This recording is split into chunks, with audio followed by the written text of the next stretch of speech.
What is going on, you guys? Thank you so much for stopping by Galadon Gaming. We've got more Clash of Clans gameplay right now, and we're talking about bowlers, heroic, immortal, unbeatable, unstoppable, Anyway, some strong bowlers, and they are doing an amazing job. Maybe it's that range, maybe it's the fact that they're only 6 housing space now.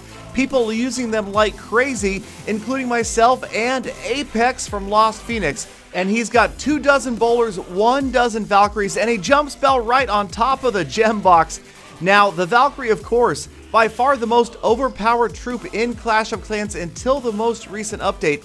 And now the bowler, well, I still insist the bowler is going to see some sort of nerf. It's just too strong right now. It is almost impossible to lose a raid. There's an idea for a future video. Impossible to lose a raid when you're using all bowlers. Apex has brought 12 Valkyries in, still super strong, and they of course annihilate the core. Apex very quickly has grabbed 2 stars on this base, and he's on his way to shoot for the triple.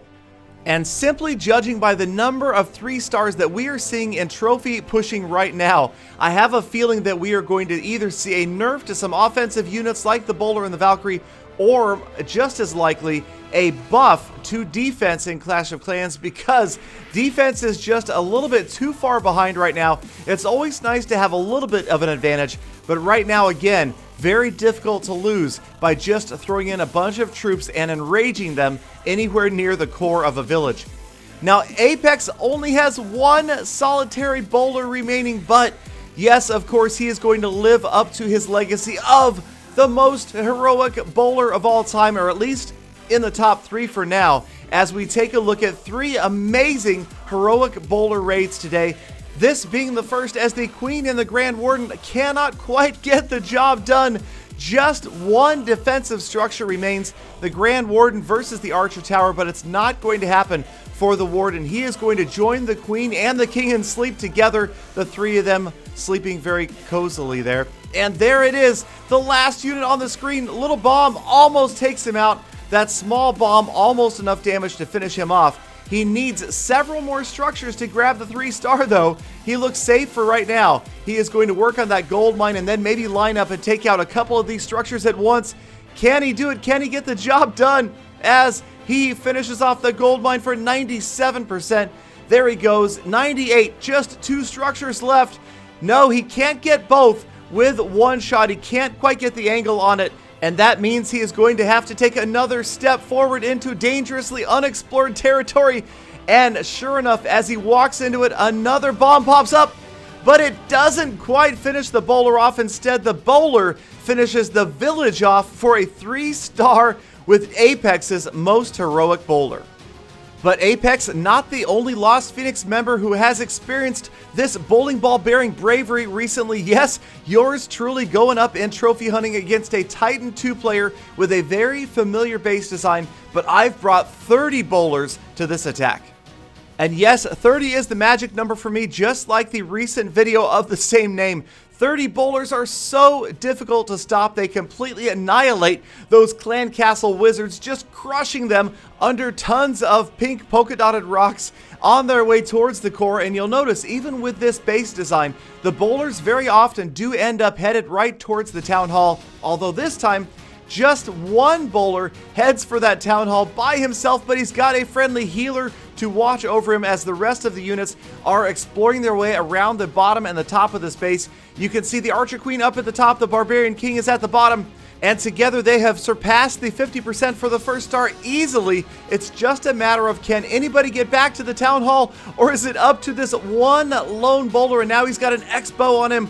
But as the X-bow targets him, so does a 2nd healer, and now 2 healers working together in concert. I send in a couple of minions, almost a bad idea. It's the bowler that gets the town hall down right before the Eagle Artillery finishes off that bowler, my most heroic bowler ever, and I'm going to finish off this attack with a 68% 2-star win. So we move ahead to another attack replay and a shockingly similar base layout. This base is so popular right now, and I'm going to attack it very similarly, except for this time I didn't come at the Eagle Artillery. I realized that it's off towards the top of the screen there. I've come from the left-hand side, but the Archer Queen is down on this base.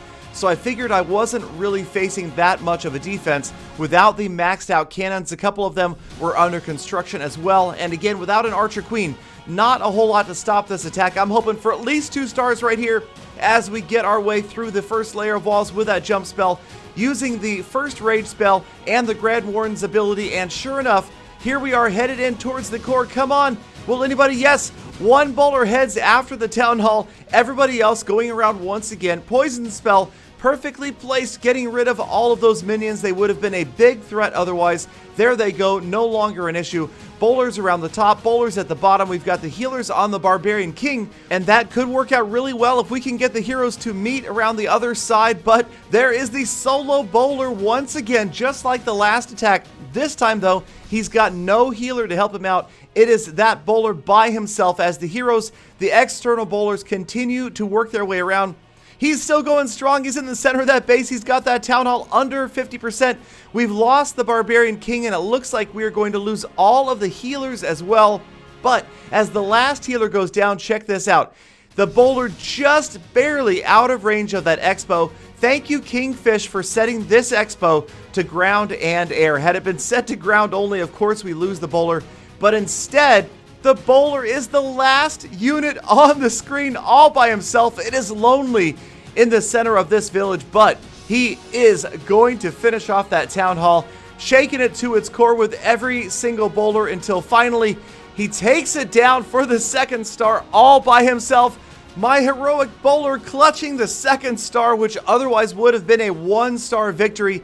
And you know how the old saying goes, if you've got 1 star already, but you want 1 more as well, just bring a bowler with you because he hits as hard as a truck.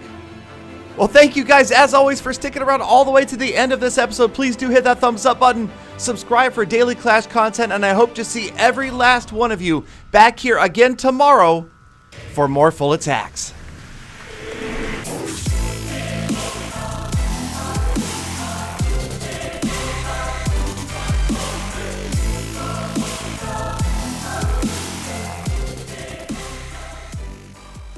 Galadon, your poetry skills are questionable at best.